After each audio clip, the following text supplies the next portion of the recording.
Our individualized nature must live in the single consciousness of an inner and outer movement dedicated to something that is beyond us and greater than our ego.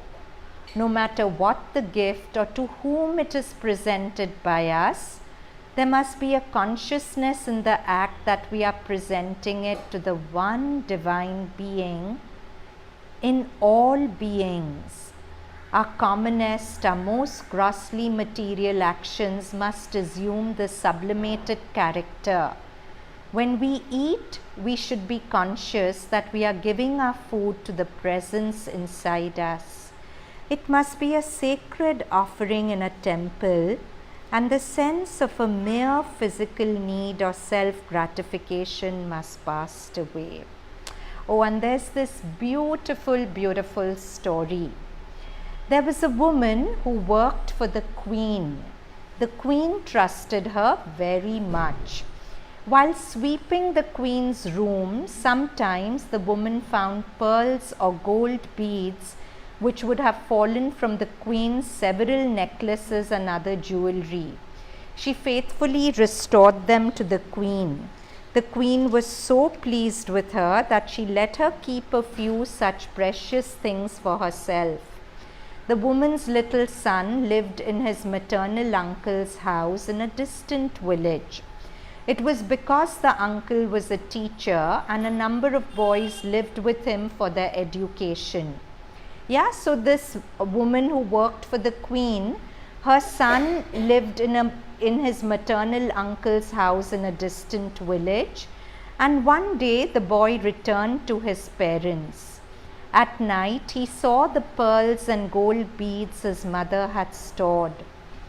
"How beautiful these are," he exclaimed, handling those glittering objects. "They are beautiful, but my son, only if you see the queen adorned with similar and more precious things, you'll know what true beauty is," commented the boy's mother. "She is the most beautiful of anything I've known." The boy fell silent and appeared absorbed in some thought. He was missing in the morning. The anxious parents began looking for him. Neighbors also cooperated with them in their search for the boy, but he was not to be found. Years later, the mother received a message from her lost son. "Mother, I had heard from my uncle that the sun, the moon, the stars, the sky were all ornaments of God. Your statement that while the ornaments were beautiful, the queen who put them on was much more beautiful suddenly inspired in me a different urge. The sun, the moon, the stars are so beautiful. How magnificent must be God whom they adorn. I went out in search of him. You will be happy to learn that I have found him. He is so magnificent that words cannot describe his charm." The mother wept, but she was also happy that her son had achieved what only few could.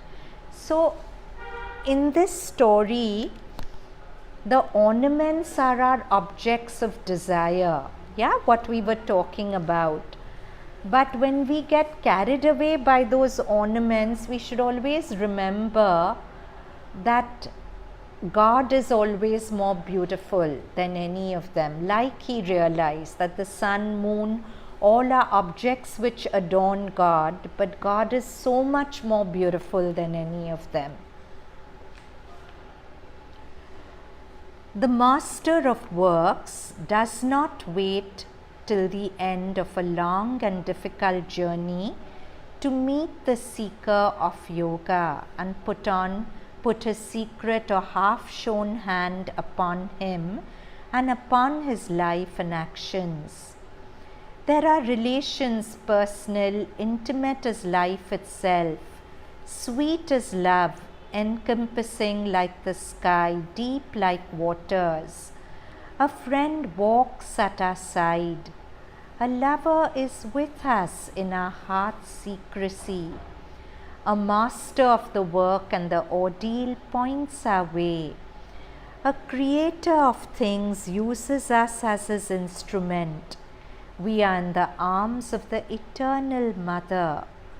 All these more seizable aspects in which the ineffable meets us are truths and not mere helpful symbols or useful imaginations.